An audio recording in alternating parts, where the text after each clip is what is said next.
Hi winners, ఇప్పుడు నేను చెప్పబోయే ట్రిక్తో ఏదైనా పర్ఫెక్ట్ క్యూబ్ యొక్క క్యూబ్ రూట్ ఈజీగా ఫైండ్ అవుట్ చేయొచ్చు, విత్ ఇన్ సెకండ్స్లో ఫైండ్ అవుట్ చేయొచ్చు. అది ఎలాగో చూద్దాం. దీనికి ఫస్ట్ మినిమం రిక్వైర్మెంట్ ఏంటంటే 1 నుంచి 10 వరకు క్యూబ్స్ వచ్చి ఉండాలి అండ్ లాస్ట్ డిజిట్ ఏంటో తెలిసి ఉండాలన్నమాట. ఓకే, ఇది కానీ తెలిసిందంటే ఈజీగా ఈ ట్రిక్తో క్యూబ్ రూట్ అయితే ఫైండ్ అవుట్ చేయొచ్చు. ఓకే, ఇప్పుడు ఎలా చేయాలో చూద్దాం.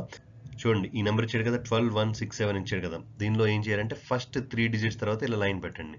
ఫస్ట్ 3 డిజిట్స్ కి ఒకటే నెంబర్ వస్తుంది అనమాట. ఈ 3 డిజిట్స్ లో కూడా చూడాల్సింది ఏంటంటే ఈ లాస్ట్ డిజిట్. ఈ లాస్ట్ డిజిట్ ఏంటి? 7 లాస్ట్ డిజిట్ గా గల నెంబర్ ఏది?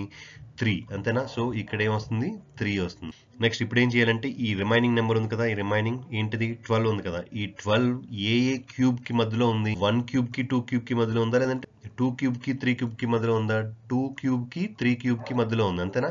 సో 2 క్యూబ్ కి 3 క్యూబ్ కి మధ్యలో ఉంది కాబట్టి ఏదైతే చిన్న నెంబరో ఆ చిన్న నెంబర్ వేసుకోండి మీరు ఇక్కడ. అయిపోయింది sir answer. 23 is the cube root for 12 1 6 7. ఈ క్వశ్చన్ చేద్దాం. చూడండి, దీనిలో 8 5 1 8 4 ఇచ్చాడు. ఏం చేయాలి? ఫస్ట్ 3 డిజిట్స్ తర్వాత లైన్ పెట్టండి. లైన్ పెట్టిన తర్వాత ఈ 4 ఉంది కదా, ఈ 4 ఏ క్యూబ్ లో వస్తుంది? 4లో వస్తుంది, అంతేనా? సో చివరి నెంబర్ అయితే ఏమవుతుంది? 4 అవుతుంది అనమాట. ఓకే, నెక్స్ట్ కంటిన్యూషన్ ఏముంది? 85 ఉంది. 85 ఏ క్యూబ్ కి మధ్యలో ఉంది?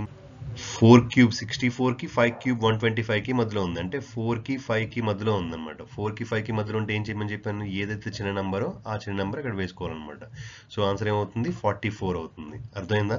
అర్థమైతే ఈ క్వశ్చన్కి ఆన్సర్ చేసి కమెంట్ చేస్తారా? వీడియో నచ్చితే please like, share and subscribe. Thank you.